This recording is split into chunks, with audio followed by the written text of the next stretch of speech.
Թովմասյան, քանի որ դուք նաև քաղաքացիական պայմանագիր կուսակցության անդամ եք, Նիկոլ Փաշինյանի որոշումները, գործողությունները եկեղեցու հետ կապված ինչպես եք մեկնաբանում, պատարակների որոշել մասնակցել, կոչ անում գնալ պատարակների, որտեղ Մայրաթորի կողմից կարգալույց հռչակված քահանան է պատարակ մատուցում։ Պատարակին ես ինքս էլ եմ մասնակցել եւ բացառապես դրական եմ դրան վերաբերվում, ասեմ ինչ տեսանկյունով, որ եթե գոյություն ունեն կարգեր եւ կանոններ, բոլորս ենք պարտավոր հետեւել այդ կարգերին եւ կանոններին, այդ թվում եւ պետական պաշտոնյաները, այդ թվում եւ եկեղեցական հայրերը։ Իսկ ինչ կարգ ու կանոնի մասին է խոսքը, թե կարգալույծ է եղել դրան քահանան եւ եկեղեցին է դա որոշել։ Կարգալույծ է եղել տվյալ քահանան այդ պարագայում այնտեղ իր պարտականություններն էր կատարում, մատուցեց շատ բավականին հագեցած ծառայություն, որին մենք մասնակցեցինք եւ շնորհակալ ենք իրեն դրա համար։ Բայց դա անօրինական չէ, երբ եկեղեցին կարծում եմ ոչ։ Եթե իմ կարծիքն եք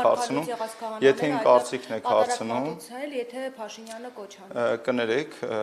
այստեղ հարցը կոչին չի վերաբերում, եթե իմ կարծիքն եք հարցնում, պատարակ է մատուցել համապատասխան սպասավոր, որին մենք մասնակցել ենք եւ կրկնում եմ շնորհակալ ենք իրեն։ Այսինքն դուք չեք հարգում եկեղեցու որոշումը։ Ես պատարակին բոլոր կիրակիներին չեմ մասնակցում, բայց բավականաչափ հաճախ այցելում եմ մեր այն եկեղեցին, որի մոտ ես բնակվում եմ։ Խոսքը այս կիրակի պատարակի մասն է, այսինքն Հովանավանքում հնարավոր է մասնակցել։ ասի գնալու Ես կրկնում եմ, որ ես իմ կամքով, իմ ցանկությամբ մասնակցում եմ այն պատարակներին, որին որ ցանկանում եմ մասնակցել։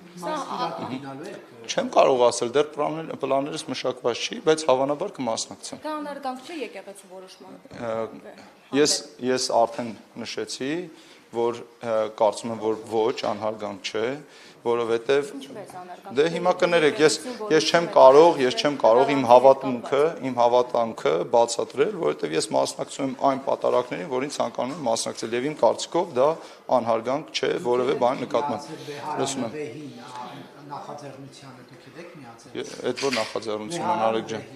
Նիկոլ Փաշինյանն է ասում, վեհարանը վեհի։ Դե ես կարծում եմ, որ վեհարանը պետք է այն կարգավիճակում լինի, որ կարգ-կանոնը եւ ամեն ինչը պահպանված լինեն սահմանված ընթացակարգերին համաձայն։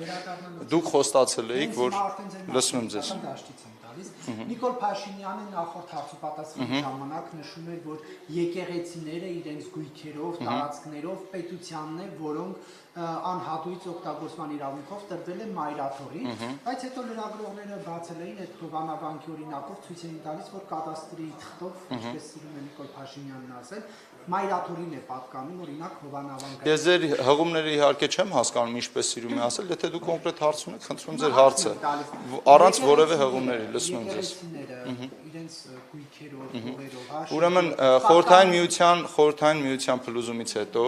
հողի սեփականատեր հանդիսացել է բացառապես Հայաստանի Հանրապետությունը։ Եվ խորհրդային միության փլուզումից հետո ընդունված օրենքներով, կարգերով, հողային օրենսգրքով տրվել է համապատասխան իրավունքներ, այդ թվում եւ բոլորիս, այդ թվում եւ մեր բոլորիս ընտանիքներին, ովքեր որ խորհրդային միության փլուզումից հետո ստացել են գյուղատնտեսական հողեր, ստացել են համապատասխան տնամերձ հողամասեր։ Եվ համապատասխանաբար, այո, բոլոր հողերը խորհրդային միության փլուզումից հետո եղել են Հայաստանի Հանրապետության սեփականություն եւ Հայաստանի Հանրապետության կառավարություն եւ օրենսդիր մարմինն է որոշել, թե հողերի բաշխումը ոնց է տեղի ունենալու։ Այդ թվում եւ հիմա դուք նշեցիք Հովանավանքը, ես կարող եմ ասել, որ Հովանավանքի համար եւ շենքի եւ հողամասի վերաբերյալ եղել է կառավարության որոշումներ եւ բացառապես այդ որոշումներն են հիմք հանդիսացել, որ այդ գույքը, անշարժ գույքը փոխանցվել է Հայ Առաքելական Սուրբ եկեղեցուն։ Հարցը հստակեցնեմ, ումը սեփականություն ում է պատկանում, եկեղեցուն թե պետության։ Ես հիմա չեմ հիշի, հենց դետալային ասեմ ինչի համար, որովհետև կարող է օգտագործման իրավունքով է փոխանցված։ Չէ, սեփականությունն է։ Տեսեք, էլի եմ ասում, կարող է շինությունն է սեփականություն գրված, բայց հողը դա այլ կարգավորումների է տրվում եւ դրա համար եմ ասում ես եթե ձեզ հետաքրքիր է մենք կարող ենք ուսումնասիրել եւ դետալային պատասխանել համաձայն կարծում եմ բավականին եթե չեմ սխալվում 600 կամ 700 միավոր անշարժ գույք կա եթե չեմ սխալվում կոնկրետ որովհետեւ դուք հիմա կոնկրետ եթե թվերին հարց տաք ես պետք է խնդրեմ ձեզ առանձին հարցադրում անեք որին պատասխանեք Իսկ ազատված է եկեղեցին հողահարկի եւ նմանատիպ Ուրեմն ըստ օրենսդրության արկա են եկեղեցապատկան այնպիսի օբյեկտներ, որոնք ազատված են գույքահարկից եւ հողի հարկից, բայց կան նաեւ այնպիսի գույքեր, որոնք որ վճարում են այդ բիզնես կներեք չեմ կարող հենց հիմա չեմ կարող ասել, որովհետև դետալային ձեր հարցը վերաբերում է կոնկրետ օբյեկտի, ես մեծ հաճույքով յուրաքանչյուր նման հարցի գրավոր կպատասխանեմ։ Քանի որ հարցության մասին, ձեր առանձնատան մասին եմ ուզում հարցնել, դուք Նորքում բավականին մեծ այսպես առանձնատուն։ Իսկ կներեք, ես այդ առանձնատունը չէ, կներեք, դուք հիմա պաշտոնյա եղած ժամանակ հայտարարագիրը լրացված է, խնդրում եմ բացեք հայտարարագրից նայեք։ Հարգելիներս, ախր ինչ կապ ունի, ինչը պատմեմ 2019 թվականին, երբ որ պաշտոնի նշանակված չեմ եղել, աշխատել եմ ոնց Ամենատ ասֆալտապատման տեխնիկական ընկերությունում է։ բիզնեսն է։ ոչ, սխալ եք մեկնաբանում։ Ես միշտ մասնագիտական ոլորտում ծառայություններ եմ մատուցել, եղել եմ ամբիոնի վարիչ, դասախոսել եմ։ Կներեք, հարգելիներս, ամեն ինչ հայտարարագրված է, խնդրում եմ բացեք եւ կարդացեք։ Լավ, մի հարց հետ կապված հայտնի ծեծի թեման դեռ չի փակվել եւ ուզում ենք հասկանալ դուք ինչ կարգավիճակ ունեք այս բանի։ Դրա վերաբերյալ ես շատ մանրամասն հարցազրույց եմ տվել կառավարության շենքում, մանրամասն բացատրություններ եմ տվել դրա վերաբերյալ։ Ես հրավիրվել եմ հարցաքննության, դետալներ չեմ կարող բացահայտել, եթե ցանկություն ունեք դետալներին ծանոթանալ, դիմեք։ Ինչ կարգավիճակով եք հիմա դուք մասնակցում եք։ Ես հրավիրվել եմ հարցաքննության, մնացած վերաբերյալ, ես չգիտեմ իրավաբանորեն ես իրավունք ունեմ տեղեկատվություն ձեզ փոխանցել, թե ոչ, կարող եք դիմել քննչական մարմնին, իրենք ձեզ մանրամասն կպատասխանեն։ Աթոմասյան մի հարցի հետ կապված անդրադառնեք, իրանցի այդ սահմանազատումը, որ եղավ, հետո հայտարարվեց նաև դուք էլ Դրա վերաբերյալ էլ ձեզ է բազմաթիվ անգամներ հարցազրույց եմ տվել։ Անճշտությունների մասին եք դուք ասում, հետո նաև աստիճ օրենսդրությամբ աշխատանքներ են կարում այդ անճշտությունները վերացնելու։ Հիմա քանի որ առաջիկայում էլի սահմանազատում է լինելու եւ այլն շարունակվում է գործընթացը, ուզում եմ հասկանալ հատկապես այն հատվածներում, որտեղ որ Ադրբեջանի հետ սահման է Հայաստանի սահմանին։ Այդ հատվածներում կան տեղեր, որ մարդիկ ունեն վկայականներ, բայց եթե սահմանազատում լինի, կրկին կկանգնեն նույն խնդրի առաջ։ Անշարժ գույքի վերաբերյալ ձեր յուրաքանչյուր հարցին ես կկարողանամ պատասխանել այն ժամանակ, երբ որ նույնականացված տվյալ ինձ ասեք։ Ես հիմա ասենց վերացական չեմ կարող պատասխանել։ Անշարժ գույքի, նայեք, կադաստրային քարտեզների մեջ արկա են բավականաչափ սխալներ, դրա վերաբերյալ կա կառավարության որոշում եւ այս պայդրությամբ նաեւ մենք մշակում ենք օրենք, գույքի գրանցման օրենքի մեջ փոփոխությունների փաթեթ, որը կոնկրետ անդրադարձ է կատարում կադաստրային քարտեզների սխալներին։ Դա գաղտնիք չէ, բոլորին էլ պարզ է եւ հասկանալի, որ նման խնդիրներ կան, բոլորս էլ մեր առօրյայում հանդիպում ենք։ Դեպքը, երբ որ կբացահայտվի, դեպքը կուսումնասիրենք կպատասխանենք։ Խնդրում եմ էլի Ժողովուրդ ջան, լսում եմ ձեզ, հա։ Սահմանագծման թեմայով մասնավորապես անկլավների հետ կապված կադաստրի կոմիտեն ունի բավականաչափ իրավական բազա, որպեսզի ապացուցի, որ դրանք մեր են պատկանում եւ նաեւ վիճելի որոշ տարածքների հետ։ Հարգելիներս, տեսեք, կադաստրի կոմիտեի գործառույթները հստակ նկարագրված են կանոնադրությամբ։ Կադաստրի կոմիտեն որևէ իրավական պարզաբանում, որևէ փաստաթղթի վերաբերյալ տալիս է միայն այն ժամանակ, երբ որ դա իր գործառույթների շրջանակում է։ Ձեր տրված հարցին կներեք, ես չեմ կարող պատասխանել այն իմաստով, որ ինձ նման դեպք հայտնի չէ, քանի որ գործառույթային տրամաբանության մեջ մենք չունենք որևէ նման տեղեկատվության պարզաբանում տալու հնարավորություն։ Մենք հանձնաժողովի,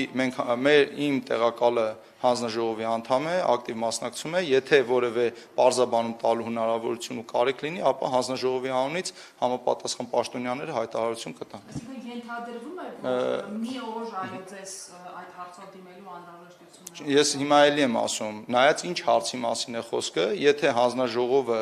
աշխատանքների ընթացքում կգտնի մի կետ, որը որ կադաստրի կոմիտեի գործառույթների կվերաբերվի, մենք մեր պարտականությունները միշտ կատարում ենք բարեխիղճ ձևով։ Պարոն Թովմասյան, եւ արդյոք քննարկում է կառավարությունը ինչ-որ գույքեր մայրաթորից վերցնել, թե ոչ։ Ուրեմն կառավարության օրակարգում է Հայաստանի Հանրապետությունում սեփականաշնորհման ընթացակարգում թույլ տրված խախտումներով բոլոր գույքերի նկատմամբ ուսումնասիրություն իրականացնել, որը դուք այսօր էլ տեսնում եք, հատիկ առ հատիկ Հայաստանի Հանրապետության վերադարձվող գույքերին, բոլոր կներեք, ես ուզում եմ շարունակեմ, խնդրում եմ հարցը ըստ էության եմ պատասխանում։ Բոլոր այն դեպքերը, որի ժամանակ, որի շրջակայքում թույլատրվել է օրենսդրական խախտումներ, այդ բոլոր դեպքերը պետք է ուսումնասիրության առարկա դառնան եւ դառնում են, անկախ դրանից, թե ինչ գույքի է դա վերաբերվում։ Մեկ ուրիշ հարց է, որ մենք պետք է կարգավորենք օրենսդրական խնդիրները, որոնք նախկինում թույլ են տրվել, եւ դրանից հետո արդեն առանձին որոշումներ կայացվեն։ Եկեղեցին հետ վերցվի, ինչ արվի, պետական գույքի կոմիտեին կցվի։ Բայց հիմա դուք այդ հարցը որ տալիս եք, որևէ նման դեպք էս պայծրությամբ ձեզ հայտնի է։ Ձեզ հայտնի է։ Որ ասացիք բոլոր դեպքերը։ Եթե կբացահայտվեն նման դեպքեր, առանձին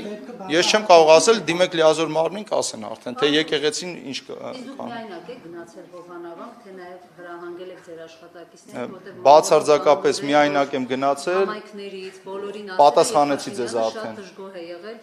Ես նման բանից տեղյակ չեմ, հավաքված է եղել այնտեղ շատ հավատացյալներ, հայ առաքելական Սուրբ եկեղեցու հավատավորներ, բազմաթիվ մարդիկ են այնտեղ եղել, իսկ ես այնտեղ գնացել եմ բացառապես միայնակ։ Եկեղեցում քաղաքական հավաք չէր, երբ Ոչ, եկեղեցում աղոթք էր, դուք չեք լսել։ Իսկ ծափահարությունը որևէ ձևով արգելված է։ Իհարկե եկեղեցում չեն Կներեք, կրկնում եմ, իսկ որտեղ է գրված, որ որևէ ձևով արգելված է ծափահարությունը, եթե մարդու ցանկություն է որևէ բան ծափահարել է։ Դե կներեք, կրկին անգամ ուզում եմ ասել, յուրաքանչյուր մարդ ազատ է կատարել այն, ինչը որ ինքը ցանկանում է կատարել, պահպանելով օրենսդրությունը։ Նույնիսկ եկեղեցու ներսում Կներեք, ես նման բան չեմ տեսել։ չեք տեսել։ Ոչ։ Չեք տեսել, որ Ոչ։ քաղաքացիները փակում։ Չեմ տեսել նման բան։ Ստեփան Ազատիրյան, Ստեփան Աչքի։ Կներեք, չեմ տեսել եւ խնդրում եմ ավարտենք։ Հարգելիներս, հիմա ես լսեք, էլի խնդրում եմ, մի վարքյան։ Հաջան։ Ո՞վ է հունից դուրս գալիս, Նարեկ ջան։ Ես շատ հանգիստ պատասխանել եմ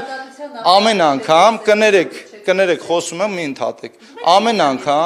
Ամեն անգամ, երբ որ դուք ինձ կանգնացնում եք հարցազրույցի, ես շատ համբերատար կանգնում եմ, պատասխանում ձեր յուրաքանչյուր հարցին, վերջում դուք մի հատ նմանատիպ ռեպլիկ եք բացում, ինչու եք դուրս գալիս հունից։ Որտեղ տեսակ որ ես հունից։ Դուք տեսել եք որևէ ժամանակ, երբ որ ես հունից դուրս եմ գալիս։ Հարգելիներս, նման բան գոյություն չունի, համբերատար պատասխանել եմ յուրաքանչյուր հարցին, հիմա պետք է անցնեմ իմ աշխատանքին։ Շնորհակալություն եմ հայտնում, լսում եմ ձեզ։ Պարոն Թովմասյան, քանի որ զույգերի թեման արտացվեց, դուք հարցնել, եկեղեցականներից, հոգևոր սպասավորներից շատ են մարդիկ, սուբյեկտներ, որոնք գույքեր ունեն, մասնավորապես ապօրինի ծագման, գիտենք, որ Տեր Նավասարդ arczepiskopos Պետրոյանի գույքի օրինականությունը վիճարկվում է դատարանում։ Ես վիճակում գտնվող այլ եկեղեցականներ կան, որոնց գույքը տեսեք, ես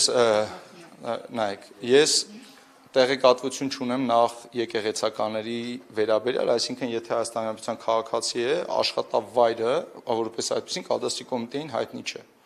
Եթե դուք գիտեք որևէ սուբյեկտի վերաբերյալ հարցման ժամանակ տեղեկատվությունը, եթե ազատ է, տեղեկատվությունը կադաստրի կոմիտեն համապատասխան տեղեկանքով տրամադրում է այդ տեղեկատվությունը, բայց աշխատավայրերի վերաբերյալ կադաստրի կոմիտեում ինֆորմացիա չկա այս պայմանությամբ։ Ես ձեզ համար հատուկ կարող եմ ցույց տալ, թե ինչպես է։ Եվ ձեր վերաբերմունքը։ Ինչի վերաբերյալ։ Առանձին կուսումնասիրեմ, շնորհակալություն։